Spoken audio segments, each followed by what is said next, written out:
గోవిందాయ నమః. కృష్ణం వందే జగద్గురుం. భగవద్గీత 5వ అధ్యాయము 10వ శ్లోకం. బ్రహ్మణ్యాధాయ కర్మాణి సంగం త్యక్త్వా కరోతి యః లిప్యతే న స పాపేన పద్మపత్రమివాంభసా. కర్మలన్నింటినీ భగవదర్పణము గావించి ఆసక్తి రహితముగా కర్మలను ఆచరించు వానిని పాపములు తామరాకుపై నీటి బిందువుల వలె అంటావు. ఒకటే పని, ఒకే వ్యక్తి ఎలా చేస్తే పాపము బంధము పునర్జన్మ కలుగుతుంది, ఎలా చేస్తే పాపాలు పోయి బంధాలు పోయి పునర్జన్మలు ఆగిపోయి మోక్షం కలుగుతుంది. వెంట్రుక వస్తే తేడా ఉంది రెండిటికి. పరమాత్ముడు స్పష్టం చేస్తున్నారన్నమాట. ఆసక్తితో కర్మలు ఆచరించడము, ఇంట్రెస్ట్ పెట్టుకొని, ఆసక్తి రహితముగా కర్మలు ఆచరించడము. ఇక్కడ ఇంట్రెస్ట్ లేకుండా ఎలా అండి? అసలుకి ముందు ఇంట్రెస్టే కదా కావాల్సింది అంటారు. మనం ఆలోచించే ఇంట్రెస్ట్కి అర్థం వేరు, ఇక్కడ పరమాత్ముడు చెప్తున్న ఇంట్రెస్ట్కి అర్థం వేరు. జాగ్రత్తగా తెలుసుకునే ప్రయత్నం చేద్దాం. ఒక పనిని జాగ్రత్తగా కౌశలంతో టాలెంటెడ్గా చెయ్యాలి అంటే ఆ చేసే పని మీద మనకి మంచి శ్రద్ధ ఉండాలి. ఆ చేసే పని గురించి మనకు పూర్తిగా తెలుసుకుని ఉండాలి, అనుభవము లేదా అవగాహన ఉండాలన్నమాట. అప్పుడు మనము మంచి ఇంట్రెస్ట్గా ఆ పనిని చేస్తాం. ఇంట్రెస్ట్ తోటి పనులు చేయడం వల్ల ఏమవుతుంది అంటే ఆ పని చేయడంలో మంచి మెరుగు పడతాం అన్నమాట. అంటే ఆ విధమైన సామర్థ్యాన్ని కలిగి ఉంటాం. అంటే దానిలో మంచి స్కిల్స్ ఉంటాయి, మంచి కౌశల్యంతో మంచి టాలెంట్గా ఆ పనిని పూర్తి చేయగలుగుతాము. దానికి కావాల్సిన శ్రద్ధ ఏదైతే ఉంటుందో ఆ ఇంట్రెస్ట్ అనేది తప్పకుండా ఉండి తీరాలి ప్రతి ఒక్కరికి. ఆ ఇంట్రెస్ట్ లేకుండా పనులు చేయలేము. ఇక్కడ భగవంతుడు చెప్తున్న ఆసక్తి ఏమిటి గుర్తుపెట్టుకోండి. శ్రద్ధ వేరు, ఆసక్తి వేరు.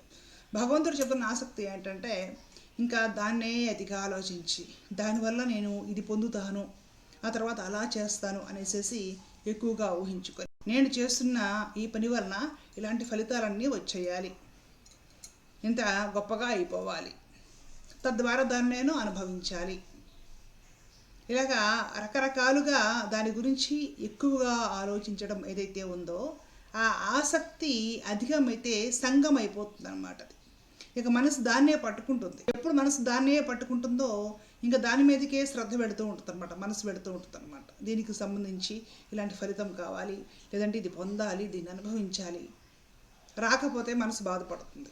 పైగా ఎదుటోడికి వస్తే అసూయ పడుతుంది. ఇక్కడ నుంచి రాగద్వేషాలు మొత్తం ఆరంభమైపోతాయి అన్నమాట.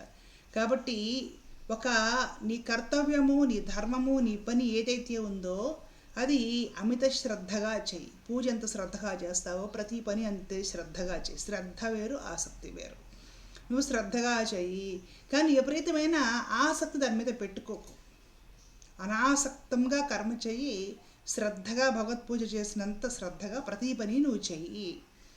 ఫలితం మీద ఆసక్తి ఉంచుకోకు, లేదా ఫలితం గురించి వెంపర్లాడకు. అలా నువ్వు ఎప్పుడు ఉంటావో నీ జీవితము తామరాకు మీద నీటి బొట్టులా అవుతుంది.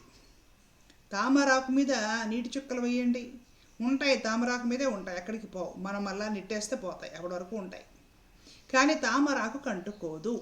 అలాగే ఆసక్తి రహితంగా కర్మలను ఆచరించడం వలన ఆ కర్మ యొక్క ఫలితాలు ఏవైతే ఉంటాయో అవి నీ మనస్సుకి, బుద్ధికి, ఆత్మకి అంటుకోవు కాబట్టి వాటిని నువ్వు అనుభవించాల్సిన పని లేదు. ఏది అంటుకోకుండా అంత పవిత్రంగా నీ ఆత్మ లేదా నీ హృదయం ఉంది కాబట్టి ఆ పవిత్రమైన హృదయం భగవంతుడి చేరుతుంది. లేదండి అంటుకున్నాయండి, ఏమేమి అంటుకున్నాయో ఆ అంటుకున్నాయి మొత్తం దులుపుకునేంత వరకు నువ్వు మరలా పుడుతూ పోతూ ఉండాలి. మీకు తేలిగ్గా అర్థం అవడానికి చెప్తున్నా. కాబట్టి అనాసక్తంగా కర్మలను ఆచరించిన వాళ్ళు ఎవరైతే ఉంటారో తామరాకు మీద నీటి బొట్టు అంటుకోనట్లే వాళ్ళకి కూడా కర్రాబంధములు అంటుకోవు అని చెప్తున్నాడు పరమాత్మ. తామరాకును చూసినప్పుడు మనం నేర్చుకోవాల్సిన పాఠం అది. సంసారంలో ఉండి కూడా సంసారానికి అంటుకోకూడదు. భావబంధాల్లో చిక్కుకొని కూడా భావబంధాలకు అంటుకోకూడదు. తల్లి, తండ్రి, భార్య, భర్త, పిల్లలు, బంధువులు, స్నేహితులు, సుహృదులు ఎవరితోటైనా సరే మన కర్తవ్యము, మన బాధ్యత చక్కగా భగవత్ పూజ చేసినంత గొప్పగా నిర్వర్తించగలగాలి, శ్రద్ధగా నిర్వర్తించగలగాలి. నేను నిమిత్త మాత్రుడు, అసలు నేనేమి చేయలేదు అన్నట్లుగా వదిలేయగలగాలి. దాని మీద ఆసక్తి పెట్టుకోకూడదు, రిటర్న్ గిఫ్ట్లు ఆశించకూడదు, ఫలితాలు ఆశించకూడదు, వదిలేయాలి అక్కడ. అలా నీవు సంసారానికి అంటుకోకుండా ఉండగలిగితే నీకేవి అంటుకోవు కాబట్టి నీ హృదయము అంతఃకరణము లేదా ఆత్మ పవిత్రమై ఉంటుంది కాబట్టి ఆ పవిత్ర ఆత్మ పరమాత్మను చేరగలుగుతుంది. అంటించుకున్నామంటే అంటుకున్నవన్నీ దులుపుకోవడానికి మరలా ఈ సంసారంలోకి రంగప్రవేశం చేయాల్సి ఉంటుంది.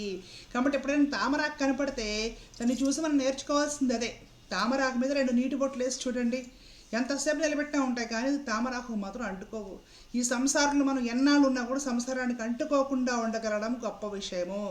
తామరాకు నుండి మనం నేర్చుకోవాల్సింది అది. మనం ఏం చేస్తున్నామంటే ఆ తామరాకు మీద దీపాలు ఎన్ని పెట్టాలి, తామరాకు దీపాలు. లేదంటే తామరాకు కింద తూడు ఒకటి ఉంటుంది అనమాట, అది ఇలా కట్ చేస్తే దాని నుండి దారాలు తీగలు తేగలుగా వస్తూ ఉంటుంది అనమాట. దాన్ని చుట్టి తామర వత్తులు దీపాలు వేస్తే లక్ష్మీదేవి వస్తుంది. తాత్విక కోణంలో అర్థం చేసుకోవాల్సింది మానేసి మిగతా అన్నీ చేసేస్తాం మనం. ఎక్కడెక్కడ కాలువల్లో చెరువుల్లో తామర తూడులు కూడా కావాలి, తామరాకులు కావాలి, గింజలు కావాలి, అవన్నీ తీసుకొచ్చేసి ఏదో చేయాలంటావు, దానివల్ల ఏదో ఫలితం రావాలంటావు. భగవంతుడేమో తామరాకును చూసి నీవు సంసారానికి అంటుకోకుండా బ్రతకడం నేర్చుకో, ఫలితాలు ఆశించకుండా కర్మ చేయడం నేర్చుకో, అప్పుడు నీవు భావబంధ విముక్తుడు అవుతావని చెప్తాడు.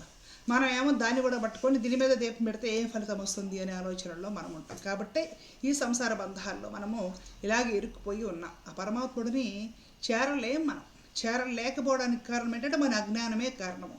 ఆ జ్ఞానం నుండి మనకు జ్ఞానాన్ని ప్రసాదించేది, చీకటి నుండి వెలుగుని ప్రసాదించేది ఈ ప్రపంచంలో ఒకటి భగవద్గీత. దాన్ని అందుకునే ప్రయత్నం చేస్తే జన్మధన్యమవుతుంది. ధర్మో రక్షత రక్షిత. జై శ్రీమన్నారాయణ. కృష్ణార్పణం.